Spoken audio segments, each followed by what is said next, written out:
chapter 9 and verse 15 through 24. Notice these words. When the whole crowd saw him, they were amazed and ran to greet him. And he asked them, "What are you arguing with them about?" Someone from the crowd answered, "Teacher, I brought my son to you. He has a spirit that makes him unable to speak. Whenever it seizes him, it throws him down, and he foams at the mouth and grinds his teeth and becomes rigid. And I asked your disciples to drive it out, but they couldn't." And he replied to them, "You unbelieving generation, how long will I be with you? How long must I put up with you? Bring him to me."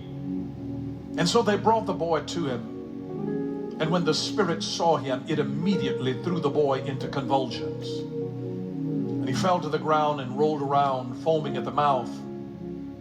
"How long has this been happening to him?" Jesus asked the father. "From childhood," he said. "And many times it has thrown him into the fire or water to destroy him. But if you can do anything, have compassion on us and help us." And Jesus said to him, "If you can, everything is possible for the one who believes." And immediately the father of the boy cried out, "I do believe. Help my unbelief." And we're talking from the subject today, navigating faith fatigue. Navigating faith fatigue. You may be seated. Have you ever been waiting on God to do something by faith and you get fatigued? You're dealing with faith fatigue. This was the condition of this father who had had a son. When Jesus asked him, "How long has he been suffering with this issue?" And the man said, "Since he was a child." That means he'd been in this condition a long time. And he had faith fatigue. And that's why he said, "I believe, but help my unbelief. Help me deal with the doubt." This was a man that was asking the Lord, "Strengthen my faith so that I can trust you fully." And because he says, it's taken so long and I'm dealing with faith fatigue. It's a wonderful thing to be able to be honest with God, because God hates dishonesty. And he knows your thoughts anyway. You may as well go ahead and express them openly and honestly to him anyway. He knows when you're frustrated.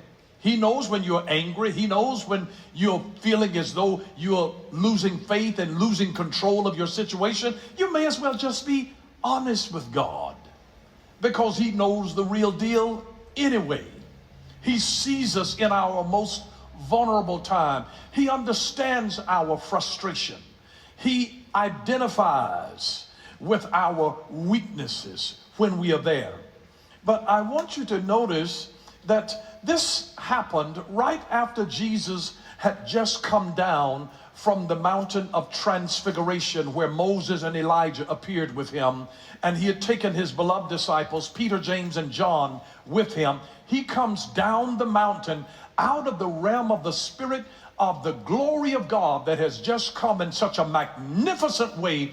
And as soon as you get back down to the world of reality, here is a demonic situation that's greeting you. Ever been to that, had that experience where you've been in the Spirit, God was all over you, and then you have to step back and deal with some foolishness in the world? You got to come back and deal with some demonic stuff.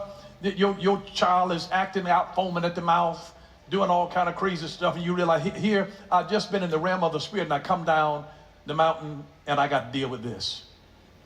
Every time that you come out of the Spirit, every time that the Spirit of God has been on you, and then you come back to where the rubber meets the road. I mean, it's easy to have chills on you while you're in the service. And when somebody hits a certain note, stuff can go all that, make the hair stand up on your arm. And all kinds of wonderful things can happen while you're in the service, while you're in the Spirit. You can catch the Holy Ghost. But then, how do we translate that when we get back home or when we get to work? and have to deal with lazy folks, demons, inconsiderate people. And so he's saying, I want to help you to navigate your faith fatigue. Help you to be able to deal with that when you've been waiting on something for a long time, and it takes not days, not minutes, not hours, but months and years, sometimes decades. And when you're standing in real faith, God will put you on trial. And let me just say this to you, that when God is doing a big work in your life, shout big work. Big work often takes big time. Don't expect a big work to happen overnight. It happens over time, because God is growing you into the person that has the capacity to be able to handle it. I'm glad that this big church didn't happen to me when I was 23. My faith muscles were not developed to be able to sustain it. I didn't want that kind of pressure on me at 23 or 25. There are some things that God will strengthen you for what lies ahead. And while I'm in the training room, getting myself capacitated, strengthened for the journey that is ahead, you don't have to, there's a lot that you don't understand while your faith is getting weary. You're asking God for something that you may not be able to handle right now. Some of y'all asking God for, for a husband now, but you haven't been able to bridle your tongue yet. Ooh. Ooh. He's got to get you ready. And you might be faith fatigued, thinking that you're waiting on God, but the truth of the matter is that God is waiting on you. He's waiting on you to be able to grow into the position. There's some brothers that I know that are, man, they waiting on that good thing. But there's some bad thing that they need to work out before God can bring your good thing in, so that you don't frustrate them. Because one of the worst things that you can ever do is share your immaturity with another human being. When you get ready to come in marriage, you got to learn how to die to yourself so that God can be glorified, because otherwise it's getting ready to be some drama. And you really need God. You need Him. You need Him. But I want you to notice the word of the Lord in Psalm 37 in verse 3 through 7. Notice this. Trust in the Lord. Trust the Lord, and notice this, and live right. Now, a lot of people say, do you trust Him? They say, yeah, I trust Him. Then ask them the second question, do you live right? Trust the Lord and, you see that conjunction? And live right. The land will be yours and you will be safe. You see that? Trust the Lord and live right. Trust the Lord and live right. I know you trust Him, but maybe He's waiting on you to be able to live right, to put away some things so that you can mature. And then notice what He says, do what the Lord wants, not what you want. Do what the Lord wants. It takes discipline to do that. It takes death to self to do that. Do what the Lord wants, and He will give you your heart's desires. King James Version says, delight yourself also in the Lord, and He will give you the desires of your heart. And then notice verse 5, let the Lord lead you and trust Him to help. Then it will be as clear as the noonday sun that you were right. But then notice what He says, be patient. Be patient and trust the Lord. Don't let it bother you when all goes well for those who do sinful things.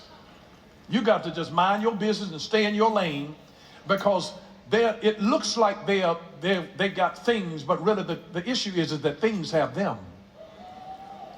When God blesses you, God will never bless you in such a way where the thing will have you. He wants to mature you so that once He can trust you with things.